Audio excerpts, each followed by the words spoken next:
Want to save on that new car? Reduce the price on your phone bills? Or perhaps you just want to get more when you sell your old or unneeded stuff? Hey Brainwash friends, I'm Aaron Tupaz of Positively Brainwashed, and today I promise to teach you 20 tips on how to bargain and negotiate.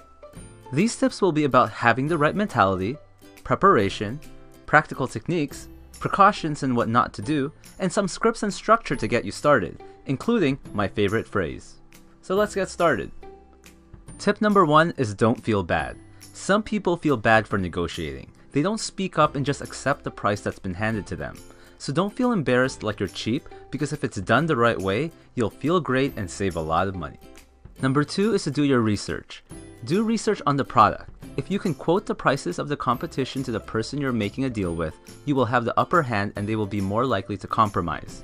It helps to bring proof, so get ready to pull your phone and show their competitor's website. Believe me, nobody wants to lose business to a competitor, so try this to reduce your interest on your credit cards, gym memberships, phone bills, or when you go shopping.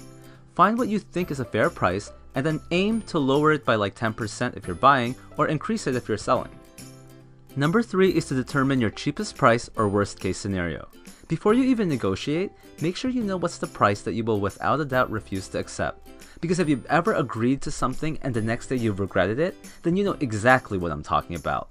So if someone is getting you to cross this line, be willing to confidently walk away, and perhaps do more research or just go to a different place. Number 4 is to know who should make the first offer. If you're prepared and did your research, then make the first offer. Now if you're buying, make it low enough that they'll say no, but not so much that they think you're crazy. Because you'll always wonder if you could have gone lower if you don't pick something low and they accept it immediately. But if you're not prepared, then let them make the first offer. Just make sure you don't accept it and counter offer a better price for you, knowing you'll probably meet somewhere in the middle. Number 5 is to build rapport. Asking for their name and using it often can help build rapport. People tend to love hearing their own names. Also, there's nothing wrong with a little bit of small talk and trying to find something you guys have in common, because it's much harder to take advantage of you if they like and connect with you. Number 6 is to try to get add-ons. If the price is non-negotiable or they've gone as low as they can already, then see if they can throw in things like free delivery or free accessories. Like if you're negotiating your salary, ask for more vacation time, or if you can work from home. The point is, don't always just focus on the price. Number 7 is to ask to speak to someone higher. There might be someone higher who can listen to your complaints and give you a better deal. But do your best to be friendly, because no one wants to negotiate with a jerk. Number 8 is to go under the table. On eBay, I'll sometimes message the sellers and ask if they want to bypass eBay and just use PayPal. Because remember, they have to pay eBay too, so they'll save money as well, or it won't make much of a difference. Worst case scenario, they'll say no, but it's definitely worth asking, especially if they just want to really get rid of their stuff. Also, whenever possible, try to pay by cash. They might save money by not having to pay transaction fees on credit cards, and they might not charge you tax if you get it under the table. Number 9, cash says you're serious. Take out cash to show you're serious about buying and talk about your competitors.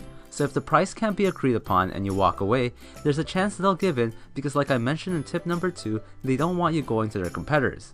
But if the person has a monopoly and has the best price in town, then another strategy is to consider playing dumb during the negotiations.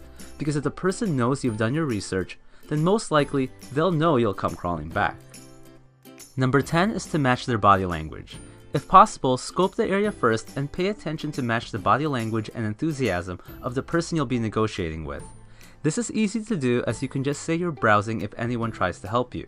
So watch them interact with other customers and ask yourself, do they have high energy or are they low and calm? This way you can match them later. Matching your body language tells the person, hey, we're on the same page, we have the same mindset, so let's both be happy with the end results. Number 11 is the leaning away technique. Start your negotiations leaning in, and when you disagree with the pricing, slightly lean your body back. Subconsciously, they'll pick up that they said something you don't like, and the negotiations might even start tipping your way.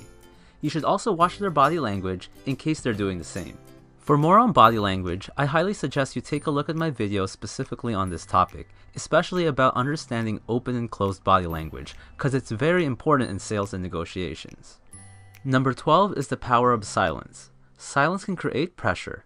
It can make people feel uncomfortable and make them crack. So if they throw in a price you disagree with, or right after you challenge them on something and they respond, consider pausing for an extra 2 to 3 seconds longer than usual, like you're not impressed. Number 13 is understanding the situation. Is the negotiations a necessity, or is it just an opportunity? Ask yourself if one or both parties can walk away from the deal. In a divorce, for example, an agreement is required from both parties, because you'll have more power in negotiations if you know the person needs what you're offering right now. Sometimes people just want to get rid of their stuff. Like for Craigslist, you could just arrive at their place and simply say, "Listen, I know you asked for $50, but all I got is $40 right now. Do you want it?" And many times, they'll say yes without arguing. Number 14 is to mention if you're a regular customer, and if you come there almost every day. And if you're dealing with your phone provider, tell them how long you've been loyal to them. Or if you're not a regular customer, then give them the impression you'll be a regular customer or that you'll have future deals. Number 15 is to have an escape plan. If you really can't settle on an agreement, then always have an escape plan, especially if you don't want to be rude and just leave. Like just tell the person you have a meeting or an appointment to go to. Number 16 is to never ever tell them the bottom line. Telling people your worst case scenario from tip number 3 can change what was a win-win situation to a lose for them. Don't tell them at the beginning, middle, and certainly not at the end. Tip number 17, while you're negotiating, don't physically hold the item you want to buy because you'll be less effective. This can cause you to be biased and the seller thinking it's already yours. On the other hand, if you're selling, try to get the person to hold the object or try out the product.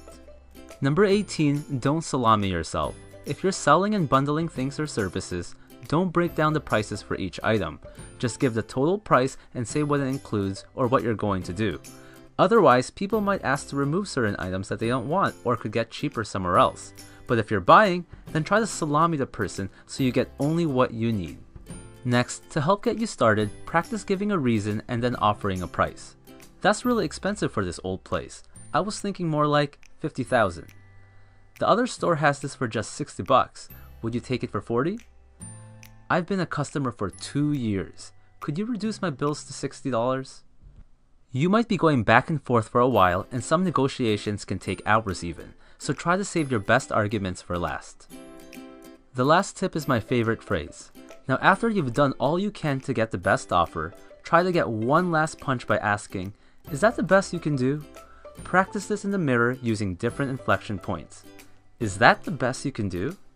Is that the best you can do? Is that the best you can do? Remember, a lot of people are bad in negotiations, so just even upping your skills by a little, you're giving yourself a big advantage, allowing you to save a lot. But I'm always trying to improve my negotiation skills myself, so let me know in the comments below, what's your best negotiation tip? Thanks for watching. If you like this video, then choose one of the following. You can either A, subscribe and like, B, listen to the share bear over there and show that you care, C, watch my latest video, or D, hope I go bankrupt.